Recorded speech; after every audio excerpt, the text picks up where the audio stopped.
guys, took a week off, but we're back. We got a new episode here. We got a great guest today.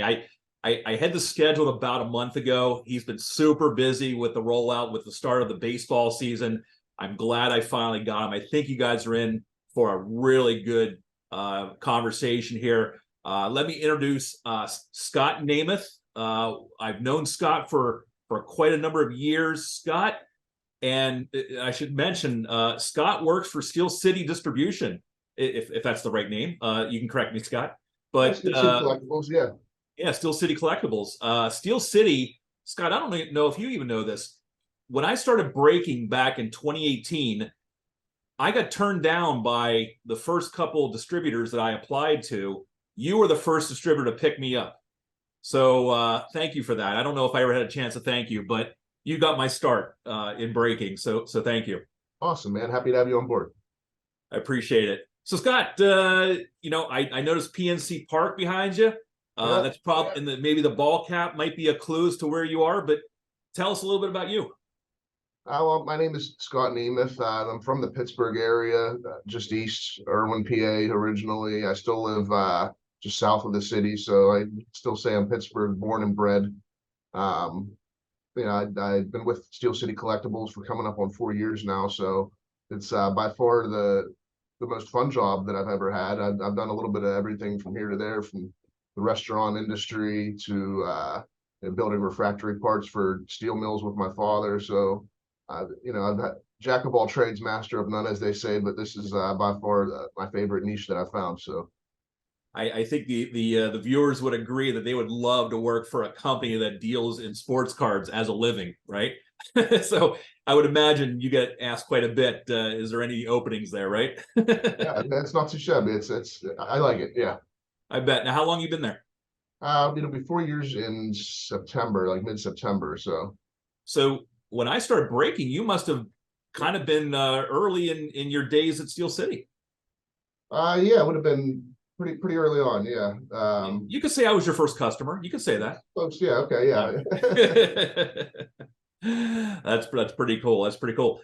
Scott, like I said, we've obviously mentioned that we've known each other for a number of years now. I know you're a collector as well. When did you get in the hobby, and what do you collect? I've been in the hobby as long as I can remember. The first packs I guess I remember getting would be like 87 tops with the wood grain borders. I would have been like 4 years old. Oh, sure. So I mean, just stacking on that old junk wax. My mom, I remember in fourth grade, I would have been like 9, 10. Anytime I get an A on a paper, she'd buy me a pack of 1991 Fleer. And I was always hunting for the Provisions cards with Dennis Eckersley throwing the ball on fire. Those were some of my favorite inserts to be had back in the day. So that's where I got my roots, I guess. And I kind of stayed up with the hobby until I left for college. And then, as college does, some other things garner your interests. But not too long after leaving college and getting back into the real world here, I jumped back into the hobby probably 2007, somewhere thereabouts. And I've been actively collecting, and then obviously now involved in the business side of things as well ever since. So that's awesome. That's awesome. And it's so funny how this is like, I don't know, seventh, eighth episode we've done, and I think everyone has mentioned that at some point growing up they left the hobby and then they kind of rediscovered it post college or sometime in adulthood. So it sounds like you kind of followed that same path. Sure. What do you collect when you do collect? I mean, are you just buying or taking wax out of the back door, or, and I'm joking, everybody at Steel City, I'm joking. No, but what do you collect? I've several different PC personal collections. My main focus, I guess, would be Pittsburgh Steelers stuff. I try to shy away from like the rookies anymore. Just ever since Le'Veon Bell, luckily I sold a hefty collection of his whenever I saw him holding out for training camp. So oh wow, I still got a pretty nice return on that stuff. But like, yeah, those newer guys, that's just so few and far between, the ones that'll stick with your team and then be a Steeler forever. So I kind of try to focus more on the Hall of Famers, future Hall of Famers. Yeah, Steelers end of things. Growing up, I was also a big Orlando Magic fan. I had the big plastic locker in the corner of my room and all that good stuff. Oh, cool. I would have been like nine, I guess, when Shaq was drafted. So that's Yeah. kind of, he was like the thing at that point. So I started getting back into a little bit of collecting Orlando Magic cards just in recent years.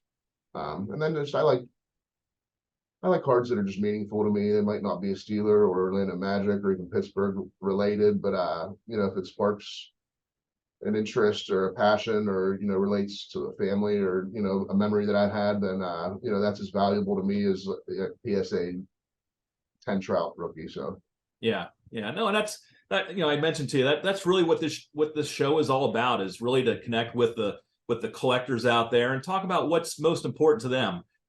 There's enough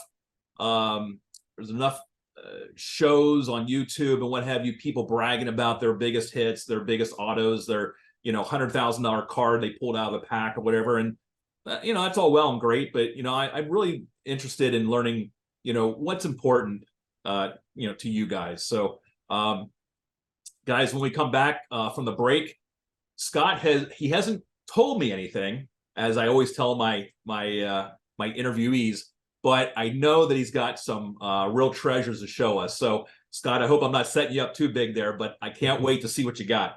All right, awesome. All right, guys, we'll be back after the break and we'll see what Scott has to show us.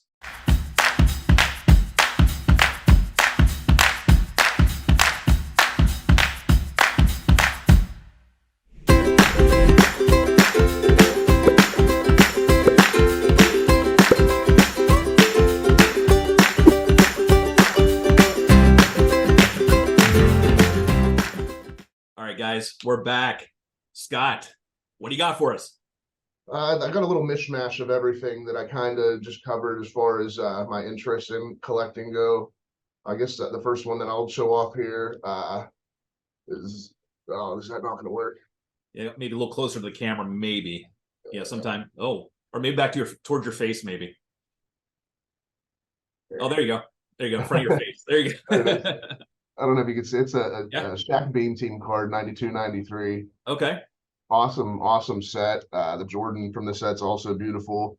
It's considered to be a Shaq rookie card, even though it's not got the rookie emblem on it. But all the real collectors know that this is the Shaq card if you're going to be collecting 92-93 Shaq rookie. So it's only a PSA 8, but like I said, I don't want to collect for the value. I just want to collect for the meaning. When I was a kid, there's no way I could have afforded this. So, being a little bit more of a grown up, it's something that I definitely wanted to have in my collection.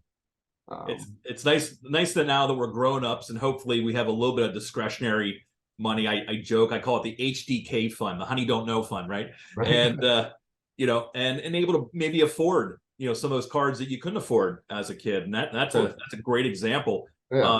I don't, the angle of the show again isn't about what's the most valuable, but what's near and dear to your heart. But a Shaq rookie like that, what do they go for? Obviously, it's in the center of the junk era, right? So that probably hurts a little bit. But I don't even remember what I paid for it, to be honest with you. It's not a 4-figure card. It's low 3 figures, $150 maybe for the PSA 8, something like that.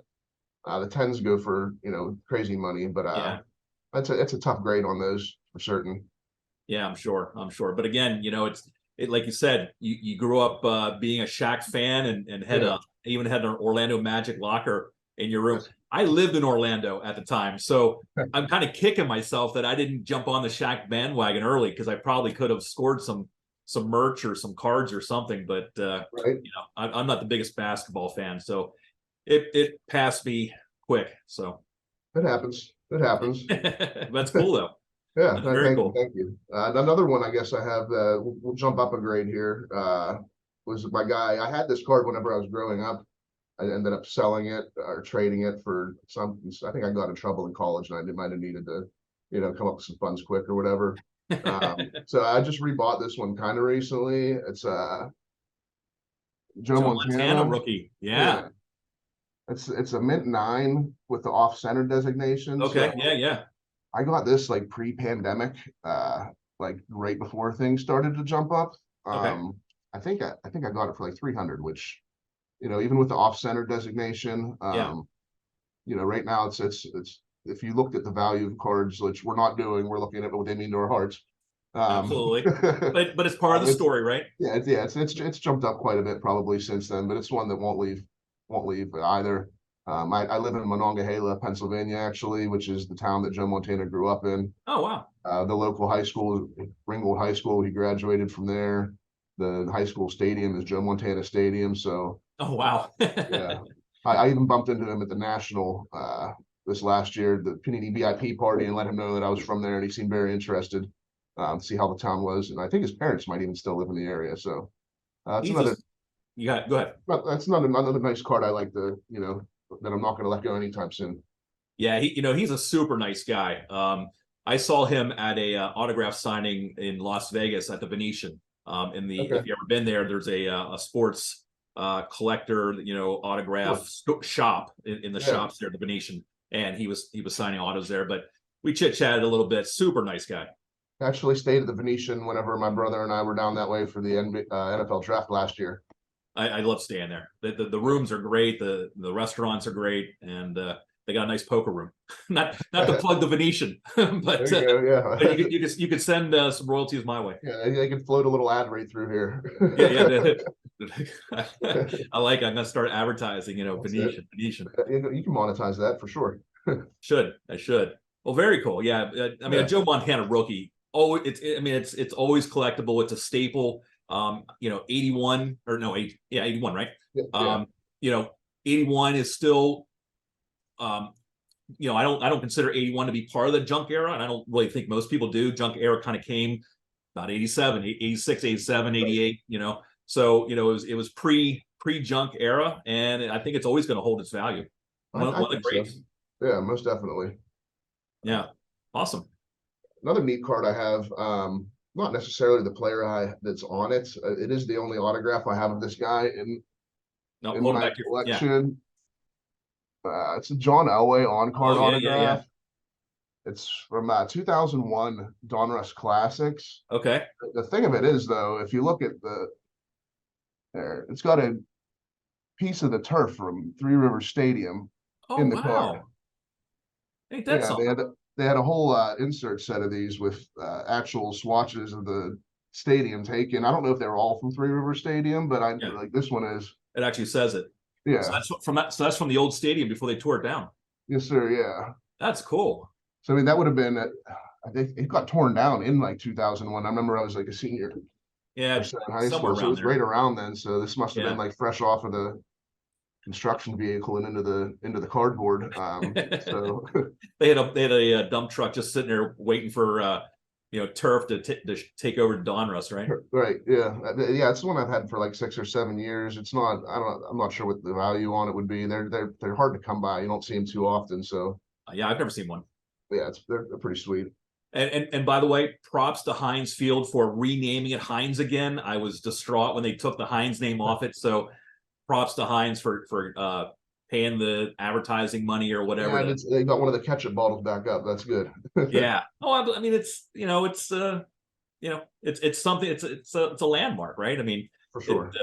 I'm glad they're back. Me too.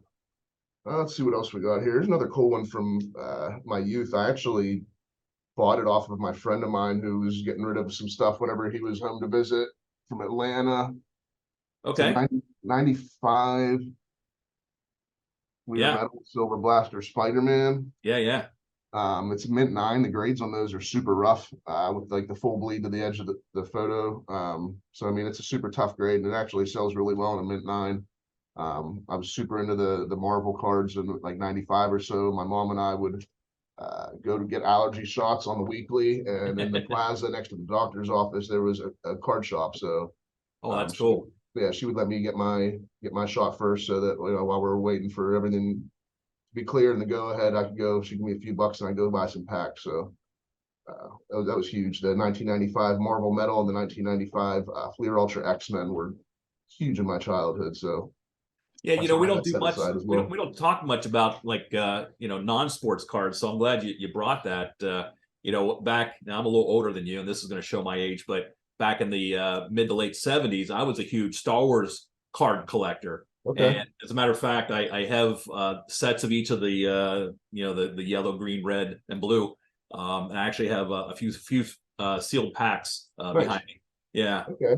yeah. We actually, on a business note, Mike, we have a great wholesale special on Star Wars Topps Chrome Black right now. If any of your customers are interested in getting a break rolling, Yeah, yeah. reach out to So Mike. Reach out to Mike. Let him know to grab some product. there you go. You guys reach out to me. I'll reach out to Scott, and we'll take care of you guys. Love it, love it. Then just a couple more. It's all the same player, but there's a little bit of a story behind it. It's I not only grew up or live in the same area as Joe Montana grew up. Stan Musial grew up right down the road from me as well in a Oh, town wow. called Denora. There's anytime I go to the Planet Fitness, I have to cross the Stan Musial Bridge. So he's a backyard guy as well. When my dad got sick in like 2019 or so, I saw a 1949 Bowman Stan Musial. That was the year my dad was born, so I couldn't cool. not buy it just based on the fact that it was the year my dad was born. It's a pretty iconic set, and then the fact that Stan grew up right down the road from where I currently live. So yeah, I do have a 1949 Musial that I got for my collection. That's it's only cool. graded a 1, but that doesn't matter either. That doesn't matter.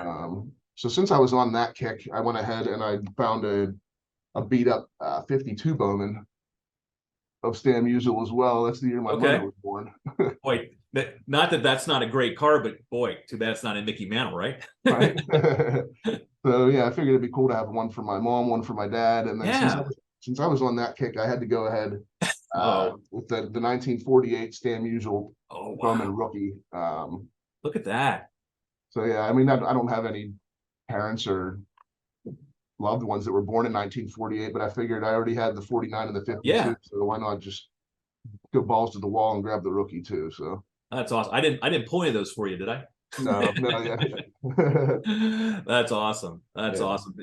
And man, I love the fact that you brought such a broad collection. I mean, everything from Spider-Man to late 40s Stan Musial. I mean, what a great set of cards you brought us. Thanks, is there anything more, or is that all we get for today? I did bring one other one. It's nothing crazy. What do you got? It's just a recent return from PSA that was already out, so I figured what the heck, to at least show a little bit of my Steelers collection. Oh yeah, look at that. Yeah, Roethlisberger downtown.